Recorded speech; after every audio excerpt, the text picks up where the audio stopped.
Hey guys, welcome back to another episode of Tech Guides Radio.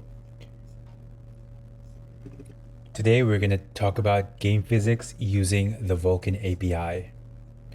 I had a Q&A with Gemini. She provided me with some great feedback about Vulkan's API and the game physics that you can perform to create really cool sort of functionality utilizing the power of Vulkan. All right, so she says to create a multiplayer online racing game, for example, using the Vulkan API is a complex undertaking, but it offers significant performance advantages. Here's a breakdown of the key steps and considerations. And she lists like 6 or 7 of these considerations. For example, Vulkan setup and initialization, then the rendering pipeline, the multiplayer networking considerations. Then she goes on to discuss game logic, Vulkan optimizations, and considerations specific to online multiplayer as well, and as well as some challenges, including Vulkan's complexity, networking complexity, and performance optimizations. So, in today's episode of Tech Guides Radio, we're going to go through all of these steps and get you familiar with the Vulkan API, specifically the game physics that would go into creating a 3D game. So we're not considering 2D video games today. We're discussing strictly three-dimensional games and the physics involved in designing one of these. So if this sounds like something you want to learn about, keep listening. If not, check out one of the other episodes on Tech Guys Radio. But if you're interested in game design and game development using the Vulkan API, stay tuned. You're in for a treat. So setup and initialization. First, there's the instance and device creation. We initialize the Vulkan instance, physical device, and logical device.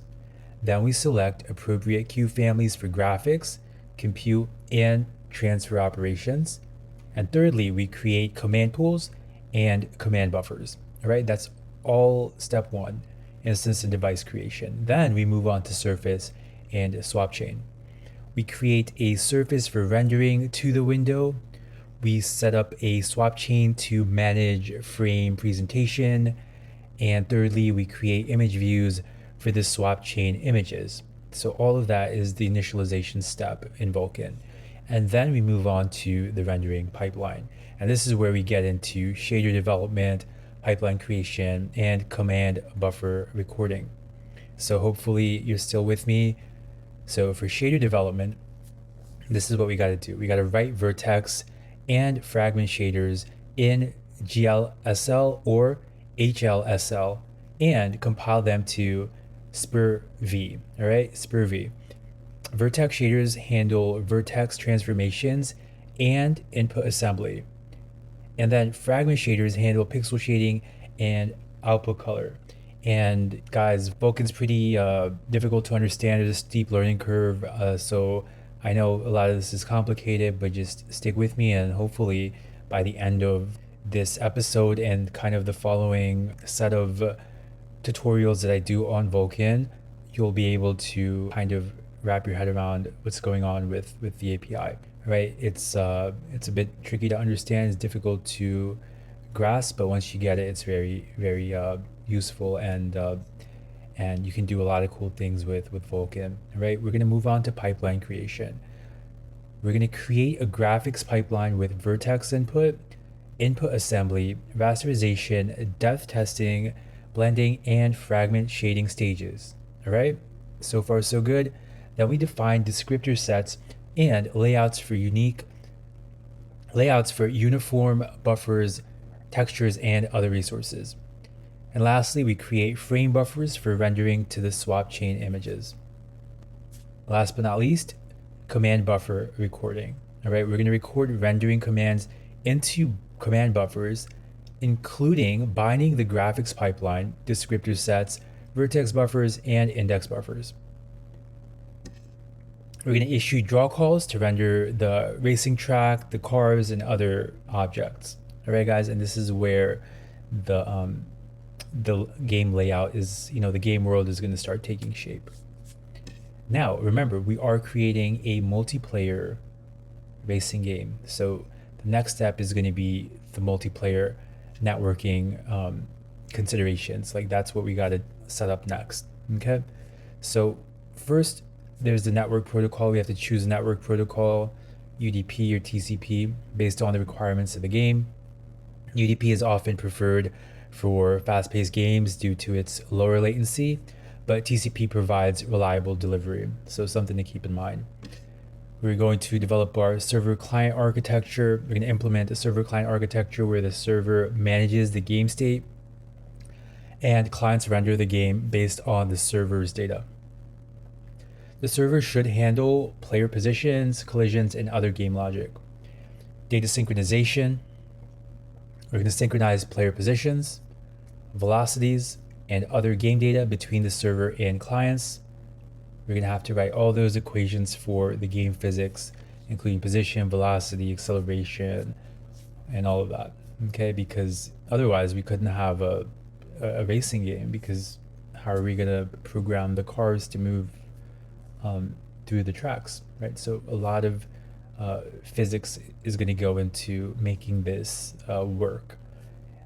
We're going to use techniques like interpolation and extrapolation to smooth out network latency and implement prediction to mitigate the effects of latency. We're going to move on to packet handling, create systems for efficient packet creation and destruction, and last but not least, latency compensation. We're going to implement techniques to compensate for network latency, such as client-side prediction and server-side reconciliation. Right, guys, all that goes into multiplayer networking. I'm going to do a separate whole another course on that. So if it's confusing, just just subscribe and check in for the course I do and the lecture series on that particular aspect of the Vulkan API. But for now, let's move on to game logic. There's the physics engine, collision detection, game state management, and AI opponents. Really cool thing we're going to implement. The physics engine, we're going to integrate a physics engine, e.g.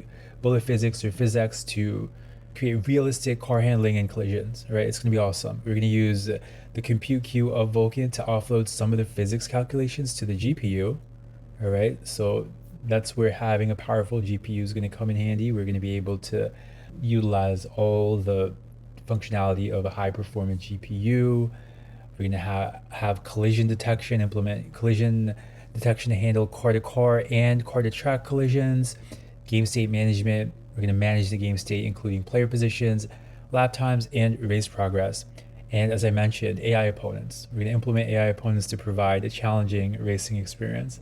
All that goes into the game logic phase of creating our racing game using the Vulkan API.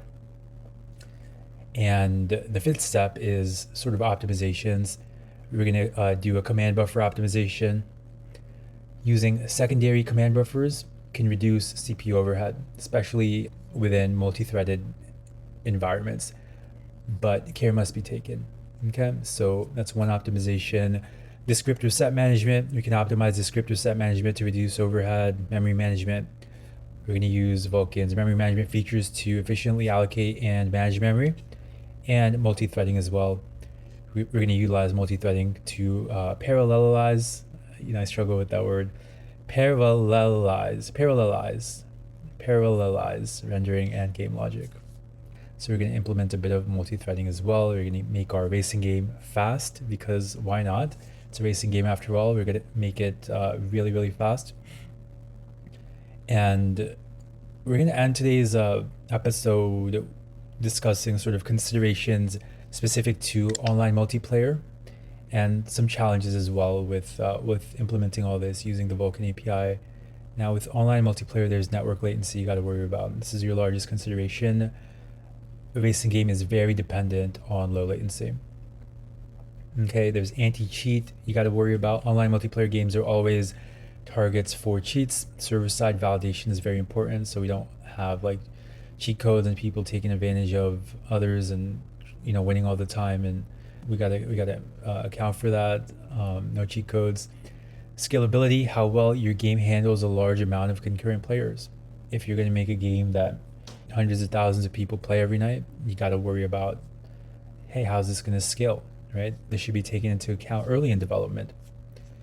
Some key libraries and tools you got to think about are GLFW, STL2 for window creation and input handling, GLM, that's the mathematics library we're going to use for 3D graphics, and the Vulkan SDK, of course, for development tools and libraries for Vulkan. And of course, the networking libraries as well, like eNet. Now, Gemini provided so much useful information. I really enjoyed the Q&A tonight with Gemini about Vulkan's API and the game physics of a multiplayer racing game. I learned so much. She mentions that there are a few challenges when developing with Vulkan.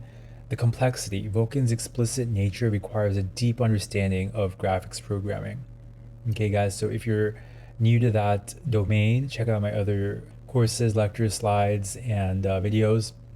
I talk a lot about GPU programming in my other videos on this channel. Networking complexity, right? We're gonna have to implement a reliable and efficient multiplayer system, and it's pretty challenging. So if it's your first time, it might take you a month and a half just to figure out all the complexities of that one aspect of it. But Rome wasn't built in a day, and video games take months, if not years, and huge teams and huge budgets to develop. And especially if you're an indie game developer, or it's just you and your few colleagues, maybe it's just a 5-person team developing this, it's going to take a long time. So I would definitely not rush those critical steps. And remember, you want to take into account scalability early on in your development as well. And last but not least, performance optimization. Achieving high frame rates in a demanding game like a racing game requires careful optimization. By following these guidelines and carefully considering the challenges, you can create a high-performant multiplayer online racing game using the Vulkan API. All right, guys, hopefully you enjoyed today's episode. Shout out to Gemini for all her help. And yeah, tune in again next time for another one.